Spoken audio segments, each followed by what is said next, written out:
Welcome to Vsb News Online for Monday, February the 16th. I'm Charles Webb. Bermuda has a new government senator in the upper house, with today's signing of an oath of allegiance at Government House by lawyer George Marshall. New to politics, but impressive in defeat at Sands South by-election, Mrs. Marshall was hailed by Premier Michael Dunkley as part of the new blood that the OBA must attract if it's to build a long-lasting dynasty. As we all know, Georgia got involved in politics a few months ago, contested a very difficult seat up in the west end of the island. Georgia's relatively new to politics, the front line of politics, and I think it's important to state here that if we are going to expect the government to operate at the highest level, we need to get more people involved. And certainly I was pleased that Georgia stepped forward to contest the seat. And now I'm delighted that Georgia's taken the invitation to sit in the Senate. I believe with her background in her profession and in the community, with the spirit that we know she has, with the knowledge that she has, I think she will ably sit in that seat and support Minister Fay with the work, the critical work that our Senate team has to do. So I look forward to Georgia getting up to speed very quickly and helping this government push through our policies during a very difficult environment. And so I wish you all the success. Mrs. Marshall called on other members of the community to make the sacrifice of service by getting into politics. With service comes sacrifice that can affect family life and career. But I'm here today to say that I'm ready and willing to play my role so that we can move Bermuda forward. These are challenging times for Bermuda that will require concerted effort and sacrifice from everyone to achieve the recovery and renewal that we all want. I am proud to be joining a government that is making difficult decisions, balancing, oftentimes on a knife's edge, competing interests with limited resources to steer the good ship Bermuda away from perilous seas and to a safe harbor. I am also very proud to be part of the One Bermuda Alliance team and look forward to working with my Senate colleagues on all sides, advancing policies and decisions that will help the people of Bermuda in their daily lives. While the island's challenges are significant, I am optimistic about our future, and I believe that together, whatever our political leanings, we can pull together and put Bermuda first so that we can all share in the benefits of a better tomorrow that is on the horizon. In addition to appointing a new senator, Premier Michael Dunkley today also named OBA backbencher Nandy Outerbridge of St. George's West as Junior Minister of Community and Cultural Affairs and Sport. Nandy Outerbridge, what can I say? Other than thank you again to the family. Nandy was elected a couple of years ago in a very difficult constituency, and she certainly demonstrated in the 2.5 years that we've been in government, not only her commitment to the people of St. George's, but her commitment to the people of Bermuda. She has an exciting future ahead of her as one of the leaders of tomorrow. And Nandy's shown that she's committed to the process of serving people. She's committed to this government. And this is a natural step for her now to assume a role as junior ministers to support Minister Pat Gordon-Pamplin in community, culture, and sports. I think she will do a great job in supporting the minister.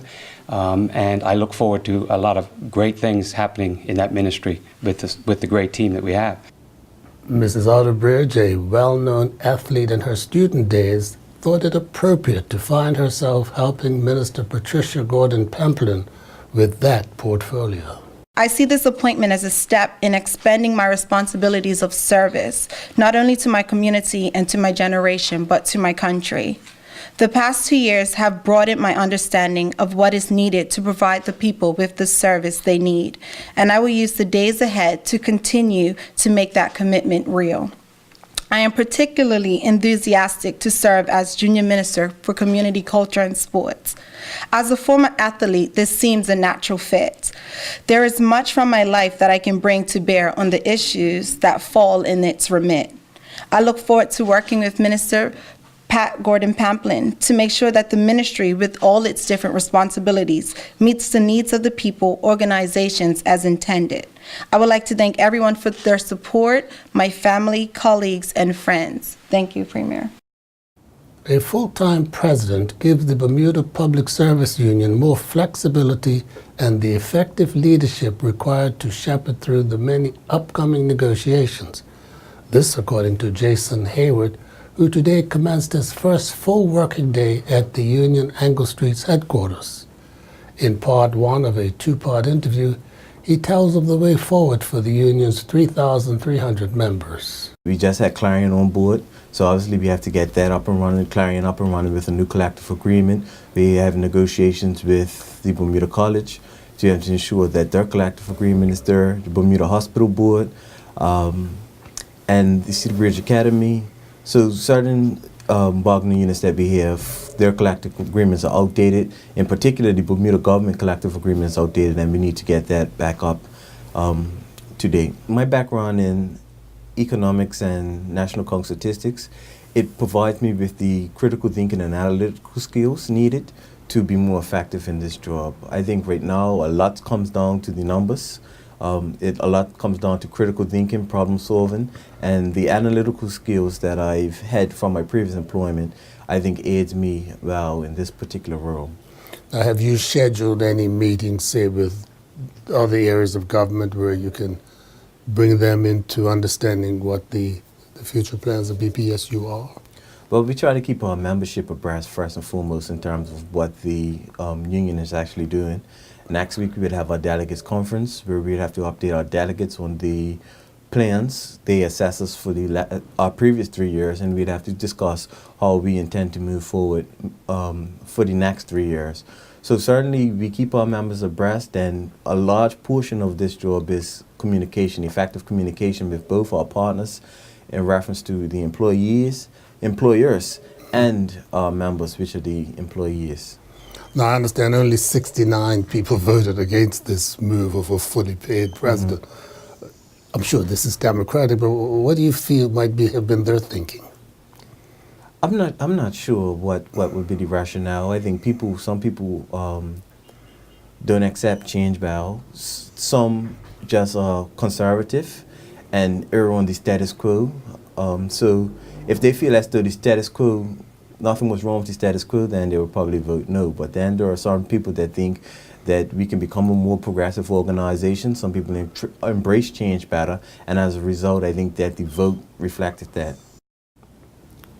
Tomorrow, he addresses suggestions that he's radical and gives his take on the controversy surrounding the recent Bermuda Tourism Authority CEO wage package.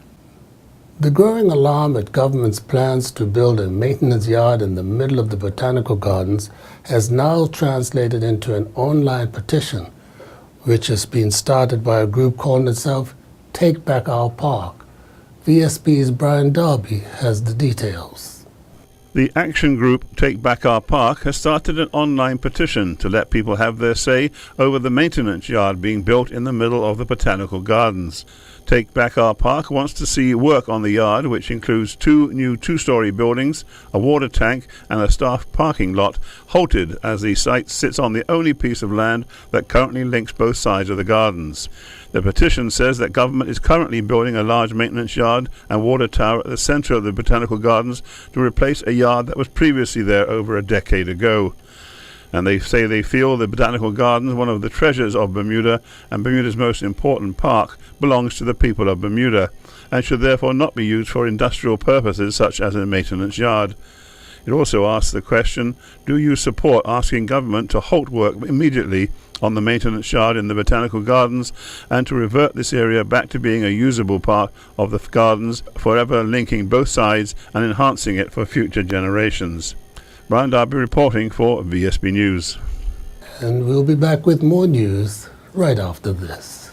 The Marketplace Food Court is you and your family's one-stop shop. Start your day at the breakfast bar with omelets made to order and traditional Bermuda codfish breakfast. The chefs will cook lunch and dinner to your liking. Along with the salad bar, sandwich bar, sushi bar, and fruit bar, the Marketplace Food Court is your kitchen away from home. Every day is hassle-free with nutritious meals from the Marketplace Food Court. Visit us 7 days a week. Homemade cooking, quality service, all at prices you can count on. There seems to be a wide circle of support for any play that impresario Dale Butler puts on the local stage. so it stands to reason it is going to be hard to get tickets for the Second Supper, his latest effort, when it is staged in March. We asked him to describe this effort. I've been working very hard with my third play, The Second Last Supper, which will be performed March 26th, 27th at St. Paul AME. Wow. And that's by far one of the biggest locally written and produced dramas that has been performed in Bermuda for a long time. It has a cast of over 30 people with live animals. There's a goat in the play, there are rabbits, there are chickens, there's a smells in the play, there are people frying food. All of this comes out in The Second Last Supper. Most people have done The Last Supper, but Dale Butler gives the world premiere of The Second Last Supper. In fact, it's generated so much interest that a gentleman contacted me in California and said, guess what? I'm writing the third Last Supper. And then another one in New York wrote me and said, he's writing the First Supper. And where's that going to be? That's going to be at St. Paul AME. Like I stated, in fact, we even put in a matinee performance on the Saturday at 2:30. So it's a total of 4 performances. And tickets are on sale at Music Box and at the church itself. And what day? The tickets are on sale now. But what's the date for the play? The dates of the play are March the 26th. Yes, the 26th, 27th, and 28th, with 2 performances on that Saturday. Yeah, 2 stories. It's Easy. It's directed by Rotimi Martins, and he has very high standards. We've been talking about high standards in music, and he is a director that demands a lot from the cast, and it has the masterpiece band in it. So the public will be getting a golden opportunity, some real blessings as well, because it's based on biblical research and some 12 books that I read, and I think I got it right because I even had a dinner with about 12 ministers, and it's quite a story. Shadow Tourism Minister Zane De Silva used the question time in Parliament to uncover what it had cost the taxpayer to house the Bermuda Tourism Authority in its offices in the new Washington Mall. Tourism Minister Sean Crocco provided those answers. The cost of rent, tax, and service charges total $18,617 per month. Payments commenced on the 1st of August 2014 following a 4-month rent-free period. That figure, Mr. Speaker, I'd like to break down. The office rent is $10,806 per month. Storage space rent is $404. Car park is $300. Service charge is $5,427. And tax is $1,680. Carry on. Will the Honourable Minister please inform this Honourable House how much money was spent to outfit these particular offices at Washington Mall? The cost of the fit-out was borne by Washington Properties, not the Tourism Authority. The cost of furniture, which was borne by the authority, was $178,000. Additionally, the authority incurred the following costs. Telephone system is $52,000. Creative services printers, $38,000. Information technology, $65,000. The Bermuda National Library and the U.S. Consulate will host a special showing of the PBS documentary Prince Among Slaves at the Adult Library on Queen Street Tuesday evening at 6 p.m. The free showing is designed to mark Black History Month and tells the true story of Abdul Rahman Ibrahim Ibn Sori, a prince from West Africa who was made a slave in the United States. He was freed after 40 years. Space is limited at the library, so it will be first come, first serve. Consul General staff will also be available for discussions. Its name is unknown, but its fate is obvious, as this vessel came to grief on the rocks of the causeway as a result of the recent stormy weather. The high winds and surf is causing damage to the vessel, which may have to wait until a combination of high tide and engineering can refloat it. Bermuda's young rugby players concluded competing in Las Vegas, with the university team winning the bowl final. Earl Baisden has that story and much more in the latest from the sports desk. The final day of the Las Vegas International Invitational Sevens Rugby Tournament saw the 3 young Bermuda teams back in action. The Bermuda Development Team defeated LVRA in their bowl quarterfinal match 21-12. In their semifinal match, the Bermuda Development Team went down 17-12 to Tennessee TriStar Red. Playing in the plate quarterfinals, the Bermuda Buccaneers game against the Celtic Black ended 17-17 in regulation time. Celtic Black got the all-important sudden death try 3 minutes into the extra time. The Buccaneers then defeated the Edmonton Gold 21-16 in sudden death overtime in a spot for 9th and 10th. The Bermuda University team went down in their cup quarterfinal match, but they advanced to the bowl semifinals. In the semifinal match, the University team defeated Regis 14-0 to advance to the bowl final, where they then defeated Ithaca 26-12 to lift the University Bowl trophy. Flora Duffy raced to victory in the 2015 Cape Town ATU Sprint Triathlon African Cup in South Africa yesterday, clocking an overall time of 1:08:49. Duffy completed the swim course in a time of 10 minutes. She then covered the bike course in 35:51 before closing out the run course in 21:52. Omari Hart and Melissa Logie are the 2015 Ed Sherlock 5-mile male and female champions. Hart covered the distance in a time of 30:45, with Shefton Hall finishing in second in 32:27 and Ronnie Burgess finished in third in a time of 32:42. Logie finished seventh overall, crossing the line in a time of 36:54. Quincy Cusack won the junior race with a time of 13:08, while Sinclair Smith recorded the victory in the walking race in a time of 57:13. Janaea Wade-Frey had an exciting start to the season in the Women's British Basketball League Championships as she inspired her new team, the Brixton Topcats, to a 69-42 win over the Manchester Mystics, helping them to their first win since November. Wade-Frey hit 5 of 9 three-pointers on her way to a game-high 19 points.